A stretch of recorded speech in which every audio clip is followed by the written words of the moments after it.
What's up, my wizards? It's Dev, Mtg down there, youtube.com. We like magic. And I've got some Thursday Hour of Devastation spoilers for you here. And this is the last day before they spoil the entire set. Tomorrow, we'll know everything that's going on with Hour of Devastation, and we can get to brewing. So expect deck techs pretty darn soon. But till then, we've got a few cards we've got to review for today. Let's go ahead and hit it. We'll start strong here with Majestic Neary Ark. This is Evan Irwin's preview card for the season over there at Magic Mike's. Gotta love Evan. This is 5 mana, 4 and a green for a star Chimera, and its power and toughness are each equal to twice the number of creatures that you control.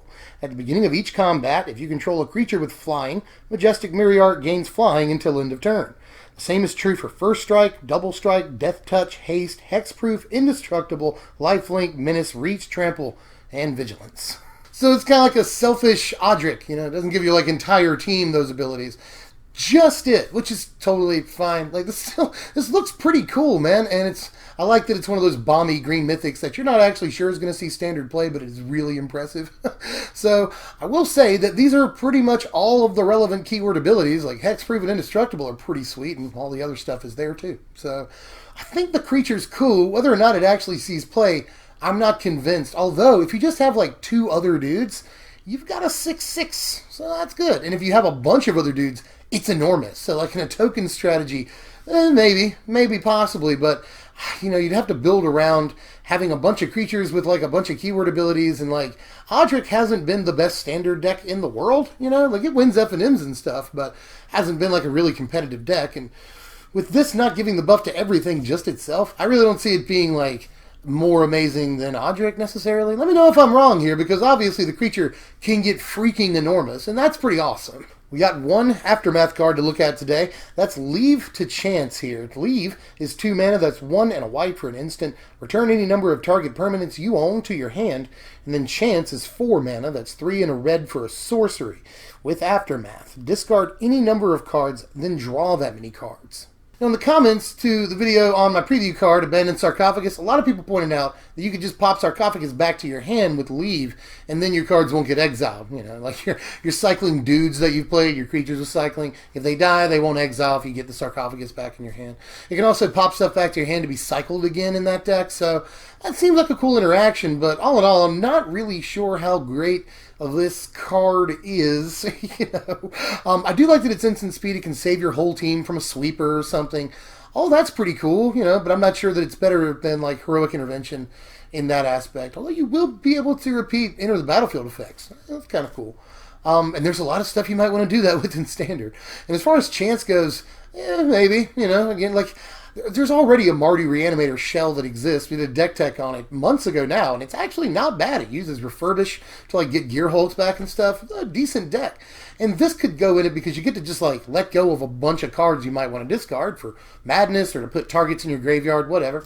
And then draw like a butt ton of cards. You can draw like 3-4 cards off of this if you do it right, but all of that just seems like really narrow, so in the end, I'm not really sure how much play this card sees, especially with how much you have to sort of build around it, and I'm not sure the payoff is worth it. Now, as far as all the cards from today, there were a bunch of cards that were like limited specific cards that look decent in draft, and even just some filler stuff, so I'm going to run through that real quick, and then finish strong with a couple of good cards. First off, here's Ronis' Stalwart right here. It's 2 mana, 1 and a green for a 2/2 human warrior. You may exert Ronis' Stalwart as it attacks. When you do, it gets +1/+1 until end of turn and can't be blocked by creatures with power 2 or less this turn. Okay, so that's okay. As like a 20 or 23rd creature in limited, this is fine. It's just 2 mana beater that has 2 power. That's cool. It's a bear, you know. And it can be a 3/3 when you exert it. That's fine. And it has a pseudo unblockability. Like everything about this is just okay. So you'll probably play this as a filler card in limited. Here's Seer of the Last Tomorrow. That's a metal name. It's 3 mana, 2 and a blue for a 1/4 Naga Cleric. And you can pay a blue, tap it, and discard a card to have target player put the top 3 cards of his or her library into his or her graveyard. Alright, so this at common, especially, is probably just something to make Fraying Sanity work in draft. So there's that. I'm not sure we'll play it in like the blue mill decks that we want to build in Standard. Although, we may not be able to be too choosy in that deck. We might just take whatever we can get.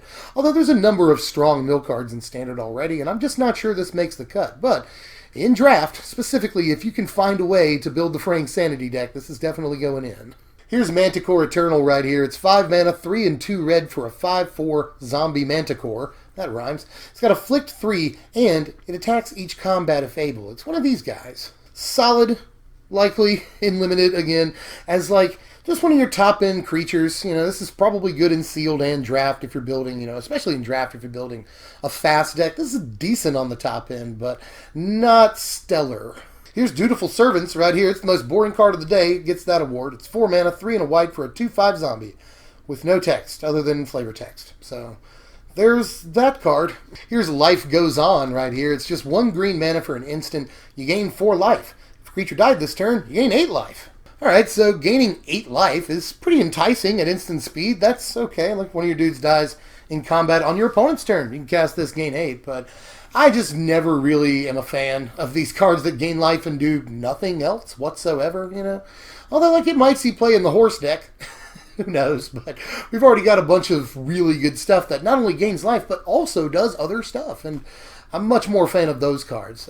You know, stuff like this and what is it, Chaplain's Blessing.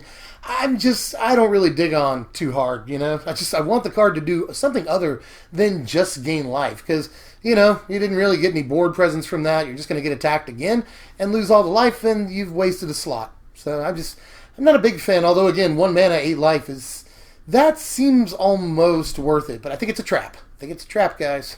Here's Mummy Paramount right here. It's 2 mana, 1 and a white for a 2/2 zombie. Whenever another zombie enters the battlefield under your control, Mummy Paramount gets +1/+1 until end of turn. You know, I want to think that this doesn't do enough, but, you know, if you build for it in draft, then this can often be a 3/3 or even more sometimes on some, you know, first few turns of the game. If you're able to get it turn 2 and then actually curve into zombies the next couple of turns, you've invested 2 mana into what is a 3/3 on critical turns. So that doesn't seem too bad, and there's multiple cards in this limited that put, like, multiple zombies into play at a given time. So this thing can get a pretty decent boost on some turns. Like, there's a thing that you can cycle and get a zombie out of, but if you cast it for 6, you get 3 zombies. Well, that's a pretty big boost to this guy. Suddenly you have a 5/5. Same thing with Liliana's Mastery. If you're able to draft that up in a zombie deck, then, well, you got a 4/4. You know, actually a 5/5, because Mastery will give it an extra boost too. So this isn't so terrible as long as you can build around it, but you really have to build around it. Here's Wretched Camel right here. This is my pick for best named card of the day, Wretched Camel. It's 2 mana, 1 and a black for a 2/1 zombie camel.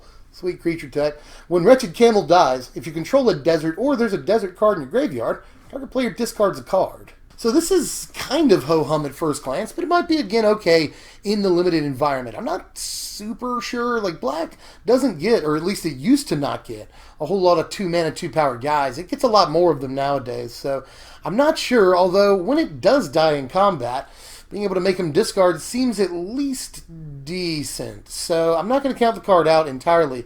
It could be sort of a Ravenous Rats, and that's never bad. Check out Survivor's Encampment right here. This is a desert. It's a land. You can tap it for a colorless, or you can Springleaf Drum. You can tap it and tap an untapped creature you control to add a mana of any color to your mana pool.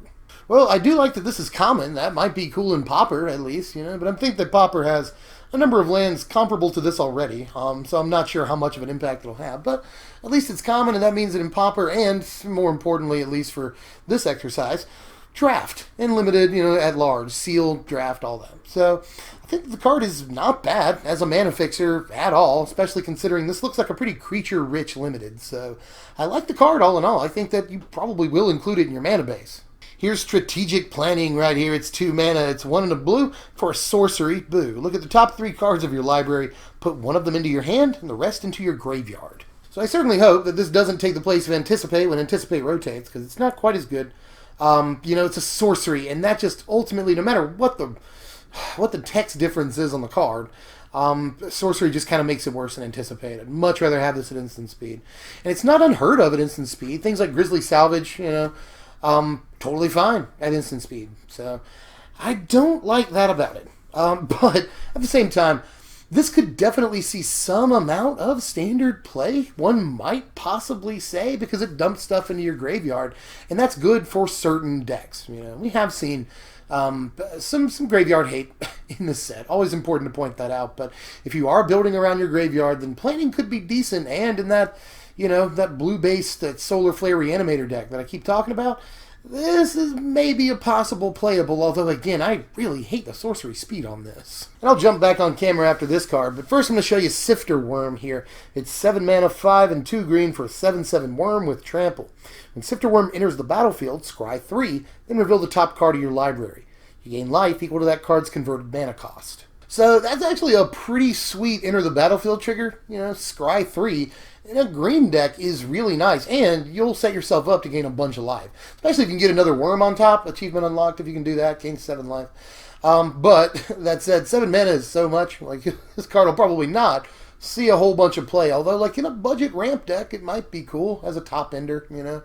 You can easily get to 7 mana by turn 4, even in budget ramp. So this might be okay in that deck. Being able to scry 3 is just really, really nice. I can't overstate that. And gaining the life is nice because you'll essentially negate an entire attack step or 2 from an aggro deck, and that puts you right back in the game. So ultimately, I kind of like the card, but I don't see it seeing high-level play. And in sealed, this isn't a bad top ender either. Let me just point that out. Last couple of cards. Here's Tragic Lesson right here. It's 3 mana. That's 2 and a blue for an instant. Draw 2 cards, then discard a card unless you return a land you control to its owner's hand. I actually do think this is very much worth talking about on camera. This card could see standard play. I really like the trick that if you play it at sorcery speed, you know, you could always just pay 3 for it, pick up a land that you used to play it, and then play that land again as your land drop. And then this card essentially only costs you 2 mana to draw you 2 cards. That's pretty cool. Now, you don't have to pop the land back to your hand. You could always discard a card if you wanted to dump a card in your yard for whatever reason. Like, the card is really, really versatile. Like that about it. If you play at instant speed into your opponent's turn, pop a land back to your hand, boom, that's your land drop next turn. That's not bad in later turns. And you've essentially spent just a few mana to draw 2 cards. Not bad at all. I actually really like this. Not sure that it's better than Glimmer. Not even sure that it's better than Hieroglyphic Illumination in decks that will want to play cards like that, like control decks and new perspectives and such. I think that Glimmer and Hieroglyphics are probably better cards, but at the same time, some decks are definitely going to want to essentially pay 2 mana for 2 cards. That's a great deal. But let's finish strong with Hour of Devastation. And yeah, it's a card named after the set. That's always fun. It's 5 mana, 3 and 2 red for a sorcery. All creatures lose indestructible until end of turn. Hour of Devastation deals 5 damage to each creature and each non-bolus planeswalker. I like non-bolus planeswalker on this card because, like, flavor has to win. You know what I mean? That's the only reason that it says non-bolus. But either way, people have been calling this card garbage, I've noticed, on message boards, and I'm not 100% sure, man. Like, people play Fumigate, people play that card, people played Planar Outburst when it was the only option. Like, 5 mana sweepers have seen play, and, like, red decks play a 6 mana sweeper named Chandra. People play Flamecaller all the time. And this could definitely maybe see some play in a big red deck or even Grixis Control because they won't have access to white sweepers. Well, now they have access to a pretty decent sweeper. And yeah, they already had black, I get that. But this is probably better than any black sweeper. And yeah, I'm counting the Bontu's card in that. So I really like that this can also sweep Planeswalkers. I think that people are just forgetting that. Being able to bust up all the creatures and all the Chandras or Nissas or Gideons or whatever, it's actually really, really important. This is yet another card that could keep something like Gideon Ally of Zendikar in check until he rotates in a few months. So I am not going to just say this card's bad. I actually think this card could definitely see some play in the right builds and if the format looks the right way. And I think it does, because Planeswalkers look really powerful in this format. So do just playing like creatures on curve. That looks really powerful in sort of a post-Marvel format. In a format where you just don't win on turn 4 through an Ulamog or a dumb cat combo or something. A format where we're actually playing Magic again. There's a lot of mid-range decks. Things like this look really, really powerful to me. So I'm not above giving this a shot. I think it's worth it.